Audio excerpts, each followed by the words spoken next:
Hello guys, বর্তমান জামানায় এআইয়ের কিন্তু অনেক পরিমাণ ব্যবহার করা হচ্ছে।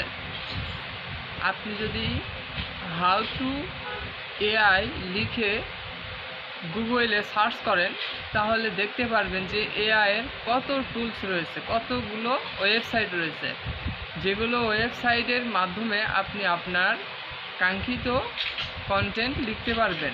আপনি যেই বিষয়ে ভালো করতে পারেন, বলতে পারেন, বুঝতে পারেন, সেটা লিখে যদি সার্চ করেন তাহলে সব কিছু পেয়ে যাবেন।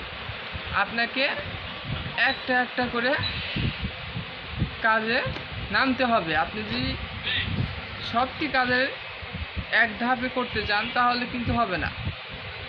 আমাকে যে দেখতেছেন, আপনারা 10 জন দেখেন আর 20 জনই দেখতেছেন। এখন কেন এই 10 জন 20 জন দেখতেছেন? কারণ আমাকে কেউ চিনে না। যখন আস্তে আস্তে চিনতে পারবে, এই চ্যানেলটা বড় হবে, তখন আস্তে আস্তে কী হবে, বিশ্বাস জমবে। আর এই বিশ্বাসের কারণে ধীরে ধীরে চ্যানেলটা বড় হয়ে যাবে। তো আমি যেটা বলতেছিলাম যে আপনারা যারা এআই টুলস ব্যবহার করতেছেন, আর এআই টুলস কিন্তু ফ্রিতে নেই, এটার জন্য আপনাকে টাকা ব্যয় করতে হবে। এই টাকাটা কিন্তু আপনার কাছ থেকেই কিন্তু সেটা বের করতে হবে, অন্য কেউ বের করে দিতে পারবে না।